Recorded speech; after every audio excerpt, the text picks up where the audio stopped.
নমস্কার বন্ধুরা, হর হর মহাদেব। শুভ সোমবার। আপনারা বাবাকে জানান, বাবার মাথায় এক ঘটি জল ঢালুন, মন্দিরে যান, কারণ মন তো সব থেকে বড় মন্দির। আর আমরা যেটা কাউকে বলতে পারি না, এমন আমাদের কিছু কিছু কথা থেকে থাকে, আমাদের স্বামী বা কাছের যেই থাকুক, মা বাবা, কাউকে কিন্তু বলতে পারি না।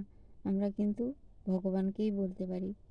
তো তোমাদের মনের কথা সব মহাদেবকে বলো, ভালোভাবে মহাদেবকে ডাকো, দেখবে তোমরা সম্পূর্ণ ভালো থাকবে, সুস্থ থাকবে।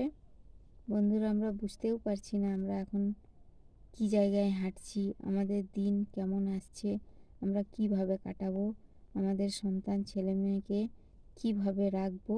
তো একমাত্র মহাদেবই পারেন আমাদের সবাইকে সুস্থ রাখতে, ভালো রাখতে। আপনারা ভালো থাকুন, সুস্থ থাকুন।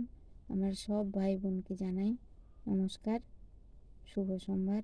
হর হর মহাদেব।